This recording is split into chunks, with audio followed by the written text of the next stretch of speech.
हाँ तो नमस्कार साथियों, जैसा है कि आपको मालूम है आपके अपने YouTube चैनल गुरुवचन इंस्टीट्यूट पर आपको धमाकेदार तरीके से वीडियो प्रोवाइड कराई जा रही हैं। यहाँ पर क्या है कि आपको पहले ही बता दिया गया है कि 100 दिनों का जो हमारा टारगेट है उसके प्रति आपके लिए प्रत्येक वीडियो बहुत अच्छे से दी जा रही है। ठीक है, तो यहाँ पर आज हम लोग क्या करने वाले हैं, हमारा आज का 5वां दिन होने वाला है, अर्थात हम कह सकते हैं हमारी 5वीं वीडियो होने वाली है, जिसके अंतर्गत हम चैप्टर 1 का वीडियो नंबर 5 में क्या देखने वाले हैं, विद्युत क्षेत्र की तीव्रता को देखने वाले हैं। इससे पहले यदि कि आप हमारे चैनल पर नए हैं और बहुत अच्छे तरीके से स्टडी करना चाहते हैं, आपके माँ बाप का सपना आपका सपना है, तो चैनल को सब्सक्राइब कर लें और वीडियो को लाइक कर दें और अपने दोस्तों में शेयर कर दें, जिससे कि आपके दोस्तों को भी उसी प्रकार का कंटेंट, उसी प्रकार की तैयारी हो पाए जैसा कि आप लोग कर पा रहे हैं। ठीक है, तो हम लोग क्या कर रहे हैं, यहाँ पर सबसे पहले विद्युत क्षेत्र की तीव्रता को देखेंगे और विद्युत क्षेत्र की तीव्रता के बाद ये क्या है, विद्युत क्षेत्र की तीव्रता आई तो मात्र ये 3 नंबर में आएगी, और अगर इसका एक विशिष्ट रूप आया, एक बड़ा रूप आया तो 5 नंबर में आएगा। मैं भी आपको बताऊंगा कि 5 नंबर में कौन सा रूप आएगा इसका। ठीक है, तो चलो हम लोग शुरुआत करते हैं विद्युत क्षेत्र की तीव्रता। सबसे पहले आप ये समझो कि विद्युत क्षेत्र की तीव्रता होती क्या है। आपको मैं आपकी जानकारी के अनुसार बता दूं कि विद्युत क्षेत्र की तीव्रता जो यहाँ पर बताई जा रही है, तीव्रता का मतलब होता है किसी का मान। कहने का मतलब यहाँ पर हम ये देखेंगे कि विद्युत क्षेत्र का मान ज्ञात करना है हमारे लिए, या फिर आप ऐसा कह दो कि विद्युत क्षेत्र की तीव्रता ज्ञात करनी है। मेरे हिसाब से आप मानो तो यही मानकर चलना कि कहीं मान लो एक विद्युत क्षेत्र है, उस विद्युत क्षेत्र का कितना मान है उसे ज्ञात करने के लिए हम किस फार्मूले की जरूरत होती है वही हम पढ़ेंगे। यहाँ पर ये ध्यान रखो। ठीक है, तो चलो हम लोग देखते हैं, थोड़ा सा बहुत मजा आएगा आपके लिए। ठीक है, अब लोग विद्युत क्षेत्र की तीव्रता, ठीक है, तो समझे आप लोग विद्युत क्षेत्र की तीव्रता के लिए पहले समझिए मैंने आपसे क्या कहा। मैंने आपसे यही कहा कि विद्युत क्षेत्र की तीव्रता के लिए आप तभी समझ सकते हो जब आप विद्युत से जोड़ दोगे चीजों के लिए, क्योंकि हम विद्युत ही पढ़ रहे हैं। ठीक है, तो समझे आप, मान लो यहाँ पर क्या है, हमारा विद्युत क्षेत्र है। क्या है ये, विद्युत क्षेत्र है, और विद्युत क्षेत्र का मान ज्ञात करने के लिए हम क्या करेंगे, किसी परीक्षण धनावेश को विद्युत क्षेत्र के किसी बिंदु पर रखेंगे लाके, और जब हम किसी बिंदु पर इसे रख देंगे तब उस बिंदु पर इस परीक्षण धनावेश पर एक बल कार्य करने लगेगा, और उसी बिंदु को हम क्या कह देंगे, विद्युत क्षेत्र की तीव्रता। क्या कह देंगे, विद्युत क्षेत्र की तीव्रता। अब सबसे पहले आप समझें, आपको हो सकता है इस प्रकार से समझ नहीं आए, लेकिन मैं वादा कर रहा हूं अगर आपने डेफिनेशन पढ़ ली तो आपके 100% समझ आ जाएगा। आपके सामने मैं एक बार डेफिनेशन लिख रहा हूं, ठीक है, इसकी परिभाषा लिख रहा हूं, और उस परिभाषा को आप समझें। देखो आपको कितना अच्छे से बिलीव हो खुद के ऊपर कि हाँ हम सीख सकते हैं। देखो मैं लिख रहा हूं, जब किसी धन परीक्षण आवेश को,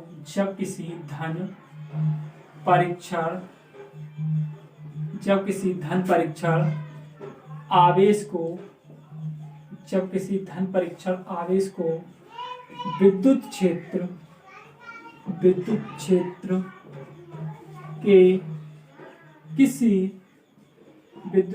के किसी बिंदु में रखा जाता है,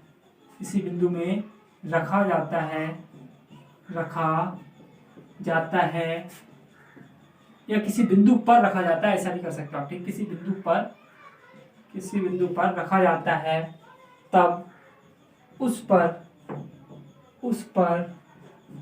एक बल कार्य करने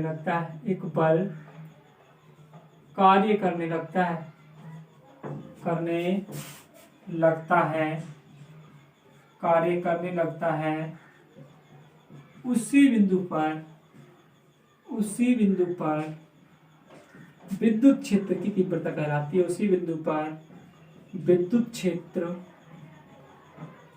की तीव्रता कहलाती है। आप समझे बात के लिए मैंने क्या बताया, ये कोई हमारा विद्युत क्षेत्र है और यहाँ मैंने लाकर किसी परीक्षण धनावेश को रखा और जैसे ही रखा उस पर एक बल कार्य करने लगा तो उसी बिंदु पर क्या कहलाएगी, हमारी विद्युत क्षेत्र की तीव्रता कहलाएगी। अर्थात हम कह सकेंगे कि यहाँ विद्युत क्षेत्र की तीव्रता का मान कितना होगा। अब आप कहोगे सर जी ऐसे हम कैसे ज्ञात करेंगे कि विद्युत क्षेत्र की तीव्रता का मान कितना होगा, तो यहाँ पर आप एक लाइन और लिखें कि इसे ई से प्रदर्शित करते हैं। विद्युत क्षेत्र की तीव्रता को किससे प्रदर्शित करते हैं, ई से प्रदर्शित करते हैं। इसे ई से प्रदर्शित करते हैं, इसे ई से प्रदर्शित करते हैं।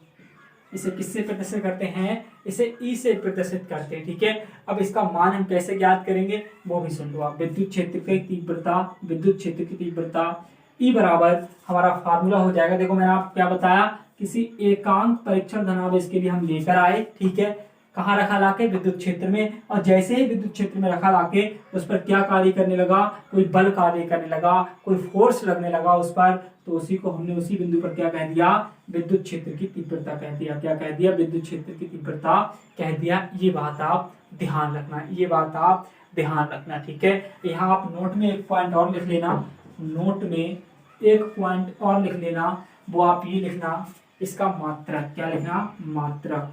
आप इसका मात्रक लिख लेना। मात्रक क्या होगा, इसका मात्रक होगा तुम्हारा बल का होता है न्यूटन और अब इसका होता है कूलाम, तो मात्रक लिख लेना न्यूटन प्रति कूलाम। क्या लिख लेना, न्यूटन प्रति कूलाम। एक नोट और लगाना, एक नोट और लगाना, और इस नोट में आप लिखना, यहाँ बल एक सदिश राशि है तथा आवेश एक अदिश राशि है। यहाँ बल एक सदिश राशि है तथा आवेश एक अदिश राशि है, इसी कारण विद्युत क्षेत्र की तीव्रता भी एक सदिश राशि होगी।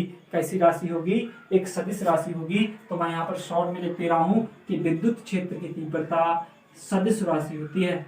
विद्युत क्षेत्र की तीव्रता, विद्युत क्षेत्र की तीव्रता सदिश राशि होती है, सदिश राशि होती है।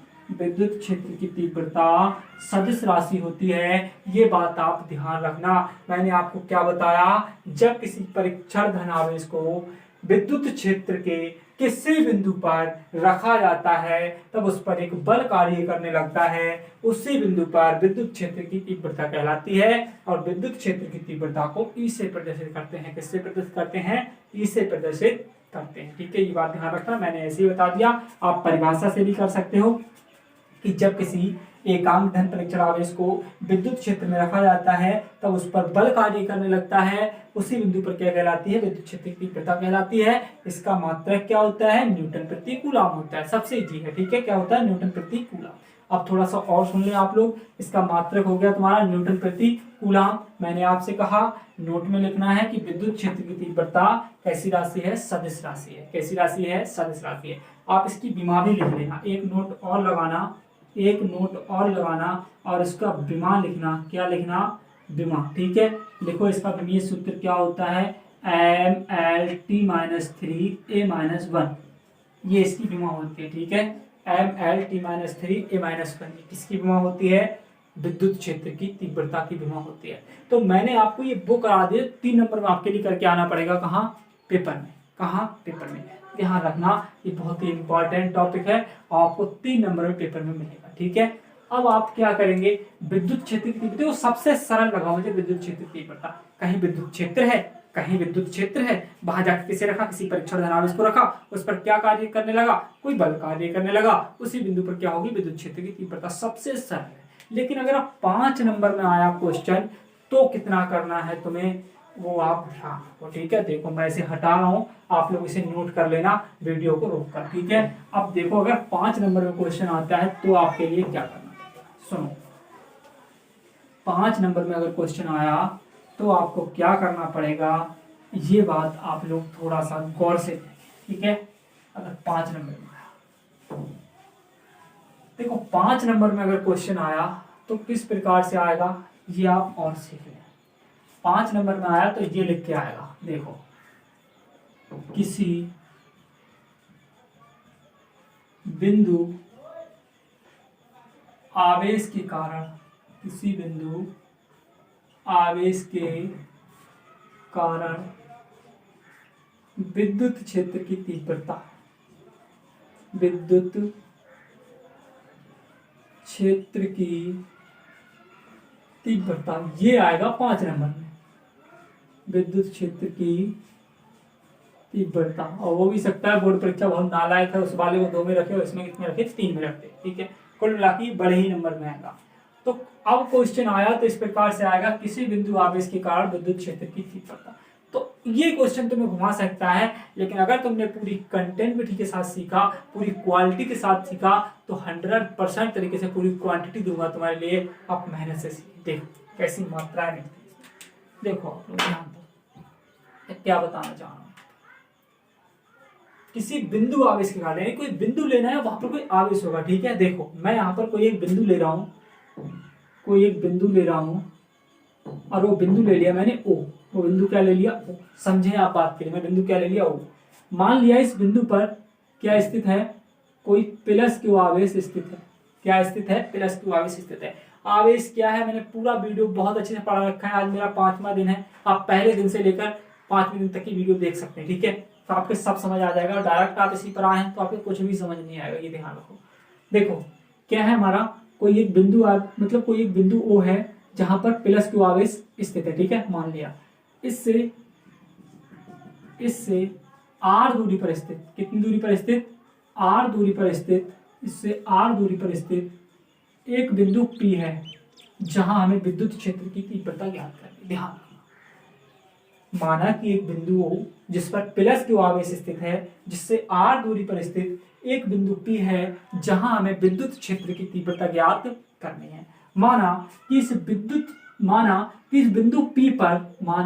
बिंदु P पर परीक्षण धनावेश प्लस क्यू नॉट स्थित है, तब इस पर लगने वाला बल, जाहिर सी बात है विद्युत क्षेत्र मैंने क्या कर दिया, कोई परीक्षण धनावेश ले आया तो इस पर क्या कार्य करेगा, बल। अभी यहाँ बताया था मैंने पीछे, इस पर क्या लगेगा, बल। तब इस पर लगने वाला बल, तब इस पर क्या लगने लगेगा, एक बल लगने लगेगा, एक बल कार्य करने लगेगा, ठीक है। तो सबसे पहले आप इतना चित्र बनाओ, और इतना चित्र बनाने के बाद जो मैं थ्योरी बोल रहा हूँ वो थ्योरी लिखो, फटाफट से लिखो। माना कि एक बिंदु हो जिस पर प्लस क्यू आवेश स्थित है, बिंदु O से R दूरी पर स्थित एक बिंदु P है जहां धन परीक्षण आवेश प्लस क्यू नॉट स्थित है, ठीक है। तब इस पर लगने वाला बल, अब हम देखेंगे इस पर लगने वाला बल कितना होगा, ठीक है। अब हम क्या देखेंगे, इस पर लगने वाला बल कितना होगा, ये बात आप लोग थोड़ी सी ध्यान रखना, ठीक है। हम देखेंगे इस पर लगने वाला बल, देखो इस पर बल कितना होगा लगने वाला, इस पर लगने वाला बल मैंने आपके लिए कूलाम के नियम से बताया था। F बराबर फार्मूला मेरा क्या आया था, बल वहां क्या था, बल 1/4 pi epsilon Q1 Q2 R square, यही होता था मेरा। कूलाम के नियम से बताया मैंने बल। जिसने कूलाम का नियम नहीं पढ़ा है वीडियो देख लो जाकर, डिस्क्रिप्शन बॉक्स में सब पढ़ेंगे, ठीक है। F बराबर क्या हो जाएगा, 1/4 pi epsilon Q1 Q2 R square. So अब ध्यान दो आप, इसी हिसाब से मैं यहाँ पर ले रहा हूँ। मेरा कांस्टेंट क्या होता है इसमें, 1/4 पाई एप्सिलॉन। देखो वहां भी मैंने दोनों आवेशों का गुणनफल लिया था, यहाँ भी मैं दोनों आवेशों का क्या लूंगा, गुणनफल। दोनों आवेश क्या है यहाँ पर, Q नॉट, ठीक है। वहां भी मेरी बीच की दूरी का वर्ग था, यहाँ भी मेरी बीच की दूरी का क्या होगा, वर्ग होगा, यानी कि R स्क्वायर। क्या हो गया, R स्क्वायर, ठीक है। ऐसे मैं कह दूंगा समीकरण नंबर 1। मैंने क्या बोली थी थ्योरी, एक बार थ्योरी से जोड़ो इस चीज के लिए। मैंने कहा था माना एक बिंदु O जिस पर प्लस क्यू आवेश स्थित है, बिंदु O से R दूरी पर स्थित एक बिंदु P है जहां हमें विद्युत क्षेत्र की तीव्रता ज्ञात करनी है। माना कि बिंदु P पर एक परीक्षण धनावेश प्लस क्यू नॉट स्थित है, तब उस पर लगने वाला बल, यानी कि हमें बल ज्ञात करना था। हमने बल ज्ञात कर लिया, बल कितना आया, ठीक है। बल ज्ञात कर लिया, बल कितना आया। अब यहाँ लिखेंगे चूंकि हम जानते हैं, अभी हाल हमने एक फार्मूला निकाला था। क्या निकाला था, एक फार्मूला। और फार्मूला क्या आया था हमारा, E बराबर, फार्मूला आया था E बराबर F/Q नॉट। अभी हाल मैंने विद्युत क्षेत्र की तीव्रता पढ़ाई थी, तो मेरा ये फार्मूला आया था, हाँ सर यही फार्मूला आया था, बिल्कुल आया था। चलो ध्यान दो, E बराबर, इसे मैं इस प्रकार से लिख सकता हूँ, F गुणा 1/Q नॉट लिख सकता हूँ। हाँ सर बिल्कुल लिख सकते हो, F की गुणा इसके ऊपर कर दोगे फिर से यही चीज आ जाएगी, ठीक है। एफ का मान देखो मुझे कहीं दिख रहा है समीकरण 1 में, कहाँ दिख रहा है, समीकरण 1 में। तो इस एफ के मान को उठाकर मैं कहाँ लगा दूंगा, यहाँ लगा दूंगा। यहाँ मैं लिखूंगा समीकरण 1 से, क्या लिखूंगा, समीकरण 1 से। तो देखो भैया जब हम समीकरण 1 से चलेंगे तो हमें क्या मिलेगा, यहाँ ई है हमारी, एफ का मान समीकरण 1 से रखेंगे 1/4 pi epsilon naught Q naught upon R square, और गुणा में क्या बचा है हमारा 1/क्यू नॉट। देखो क्यू नॉट से क्यू नॉट कैंसिल हो जाएगा, बिल्कुल सर जी हो जाएगा, ठीक है। हाँ, ई बराबर क्या बचेगा हमारा 1/4 pi epsilon naught Q upon R square. इस प्रकार से ये जो चीज आएगी हमारी निकल के, ये किसी बिंदु आवेश के कारण विद्युत क्षेत्र की तीव्रता का व्यंजक निकल कर आएगा, जो आपको बहुत ही महत्वपूर्ण बोर्ड परीक्षा में बहुत ही ज्यादा सफलतापूर्वक बनाएगा, क्योंकि ये 100% आता ही आता है। पहले चैप्टर से बहुत कुछ आता है, पहले चैप्टर से एक ही टॉपिक रह गया है तुम्हारा, वो रह गया मात्र डाइपोल, वो भी कल करा दूंगा मैं, और आपका पहला चैप्टर 6 या 7 वीडियो जो पूरा समाप्त हो जाएगा, ठीक है बच्चे। न्यूमेरिकल्स वो मैं बाद में सभी की एक साथ करा दूंगा। न्यूमेरिकल्स पावर पर बहुत ध्यान देना है इस बार मुझे भी और तुम्हें भी, क्योंकि ये जो होंगे कम से कम 20 नंबर के पूछे जाते हैं। हालांकि अथवा में आ जाता है ये, लेकिन आपको फिर भी मेहनत करनी पड़ेगी, ठीक है। अगर वीडियो पसंद आई हो तो वीडियो को लाइक करके जाना, क्योंकि आप लोग वीडियो देख लेते हो और फिर लाइक नहीं करते हो, ठीक है। वीडियो को लाइक करके जाना और चैनल को सब्सक्राइब भी करके जाना, जिससे कि मेरी मेहनत आप तक पहुंच पाए। देखो आपको सच बताऊं, एक गुरु को कुछ नहीं चाहिए, एक अपने शिष्य का सपोर्ट चाहिए। अगर सचमुच तुम लोग चाहते हो, टीचर के प्रति तुम्हारी भावना बनी हुई है, तो उसको जागरूक रहो। आपकी रिस्पॉन्सिबिलिटी बनती है कि आप हमारी मदद करें, हम आपकी मदद करें। जय हिंद।